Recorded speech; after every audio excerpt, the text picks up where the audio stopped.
Bună, dragilor, și bine ați venit la o nouă citire. De această dată vă invit la o citire generală.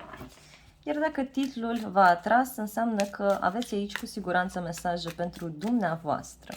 Haideți să vedem. A început citirea. Wow! Văd un conflict aici care ține de imaturitatea de care dă dovadă o persoană în activitățile sale. Cineva acționează imatur și văd multă agitație, ceartă. În alte cazuri poate fi o persoană geloasă care este prin preajma voastră. Se mai vede clar aici o posibilă relație de trio. Parcă cineva vine să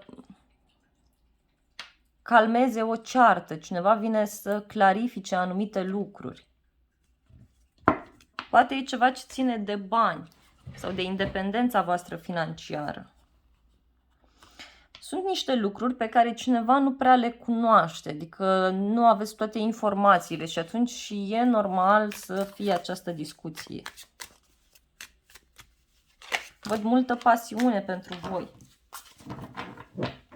Pentru cei singuri, vedeți că ori a apărut cineva, ori apare, dar într-un moment așa de agitație, posibil să aveți chiar doi pretendenți și văd că lucrurile totuși merg spre o zonă serioasă. Discutăm despre o căsătorie aici, despre un angajament serios.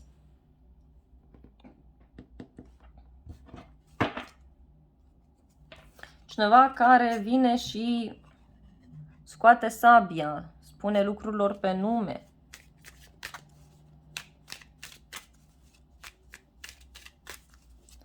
La o zi sfântă se poate întâmpla ceva. Hai să vedem mai departe.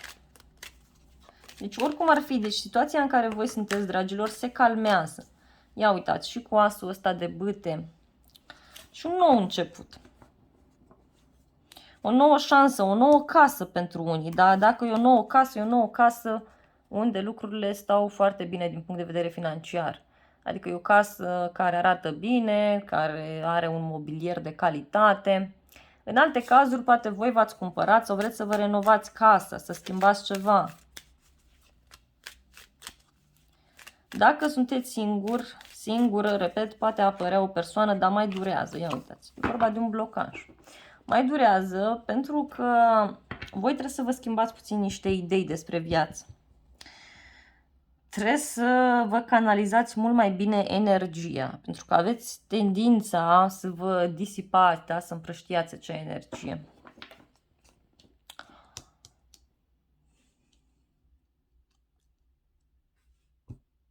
Parcă vă asumați ceva cu mult curaj, cu multă pasiune, o relație, un loc de muncă, ceva vă asumați voi aici. Poate împreună cu o persoană care are niște dependențe, care are niște adicții, o persoană care îi place să stea în control, care are de rezolvat ceva ce ține de niște acte, de o instituție. Este ceva special aici pentru voi.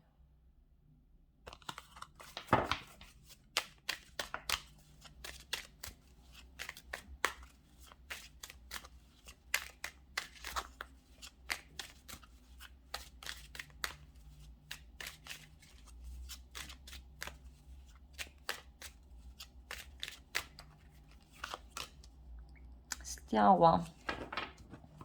Vouă vă vine o idee bună și sunteți călăuziți, sunteți protejați. Poate sunteți persoane care se sacrifică pentru ceilalți aici, văd. Pentru prieteni, pentru un grup de oameni. Ceva nu vă place din zona prietenilor sau sunteți foarte mult prinși sau o să fiți prinși în această relație, în acest nou început. Și parcă, nu știu, ori nu prea vă întâlniți cu prietenii, ori apar tot felul de lucruri care nu vă plac din acest punct de vedere. Dar vedeți că pentru unii, repet, sunteți într-o relație de trio, dar dacă nu e așa, mare atenție să nu intrați în una. Pentru alții, dacă știți că n-aveți cum și nu se poate, nu mai vreți dragoste, nu mai vreți nimic, aveți grijă pe zona aceasta a prietenilor. Pentru că aici pot apărea tot felul de elemente interesante, să spun așa.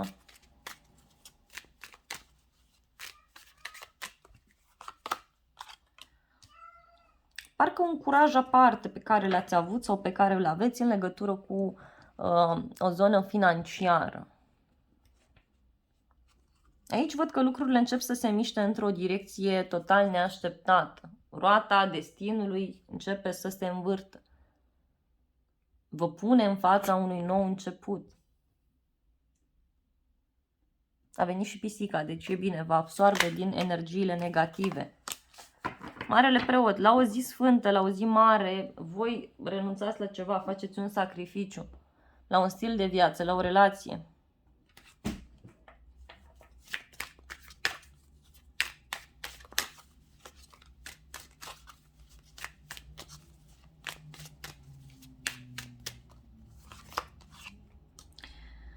Un nou început, iar și încă o carte care vorbește despre un nou început. Un nou început cu foarte mult curaj, văd aici, cu foarte mult entuziasm, foarte multă voie bună. Vreți o pauză, vreți să vă relaxați, vreți să călătoriți împreună cu cineva, să faceți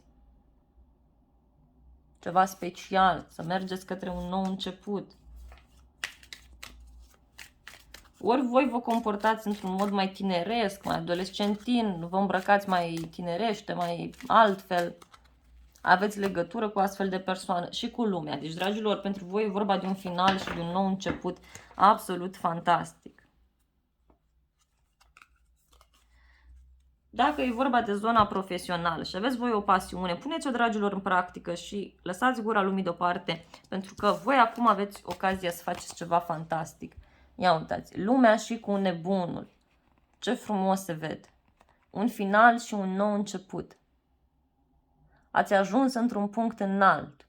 V-ați eliberat, vă eliberați. Să știți că în acest moment vă aflați într-o perioadă de încheiere de karmă, deci ceva se încheie în viața voastră. Într-un trio, într-o relație în care lucrurile erau tensionate, deci poate și o prietenie, o relație cu o rudă, la locul de muncă, ceva se încheie și e ceva ce ține de străinătate, de a încheia ceva, de un succes, de o persoană care este protejată, care este autentică, sinceră. Și apare imediat un nou început sau sunteți voi foarte entuziasmați de eliberare și vă apucați și lucrați. Pentru alții poate fi o relație în care ori v-ați certat recent sau ați avut vreo discuție, poate e ceva ce ține de niște bani sau de o casă, de o familie. Ați avut aici o discuție și ați încheiat lucrurile. Și acum văd că sunteți dispuși spre un nou început. Ori în relația respectivă să fiți voi dispuși să acționați diferit, să fiți deschiși în fața noutăților, ori e vorba de altă persoană care a apărut sau care apare, dar nu mai durează mult. Însă vedeți că această persoană nouă, dacă e să apară, e o persoană foarte plină de eros, plină de viață, e ca și cum la început ar vrea o aventură sau e o persoană mai aventurieră din fire, care nu are stare, care acționează, care se îmbracă într-un mod mai tineresc și așa mai departe.